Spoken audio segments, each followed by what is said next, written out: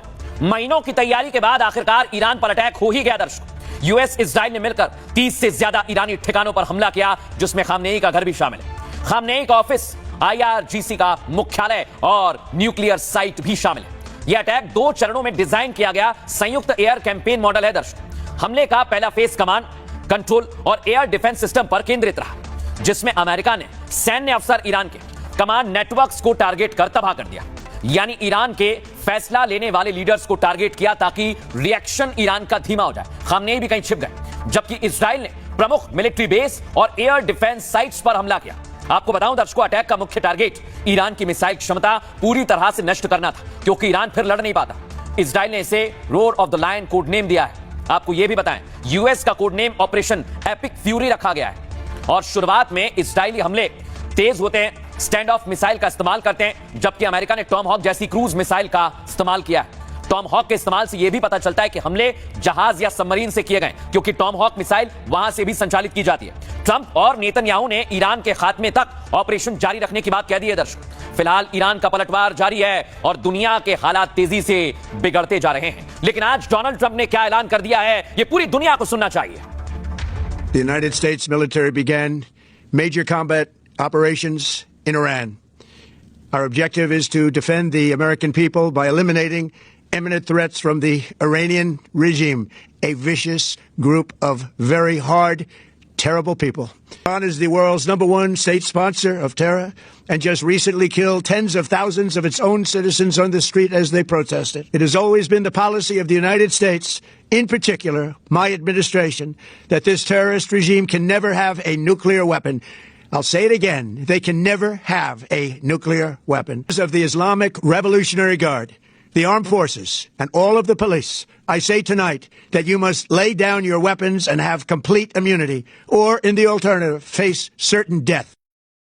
Trump ने तो कह दिया है दर्शकों, लेकिन हमले के बाद आपको बताता हूं मंजर क्या हो गया ईरान की सड़कों का। पहले आप देखिए, पूर्व राष्ट्रपति के घर को उड़ा दिया मिसाइल से। दिखाइए जरा फुल फ्रेम, कैसे वहां पर भगदड़ मची हुई, दिखाइए फुल फ्रेम।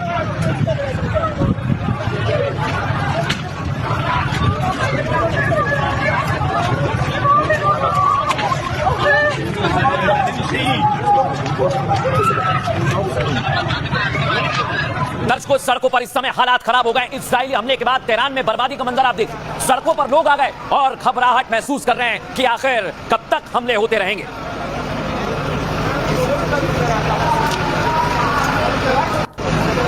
अब दर्शकों, मैं आपको दिखाने वाला हूं जब बम गिरता है तो ये आप देखिए, गहरा गड्ढा हो जाता है 12 से 13 फीट का। ये हमने रूस यूक्रेन वॉर में देखा था दर्शकों, और ईरान में भी कुछ ऐसा ही मंजर है। ये देखिए आप जरा, लोगों की भीड़ लग गई वहां पर कि आखिर कितना नुकसान हुआ है। लोग पहुंच गए देखने के लिए।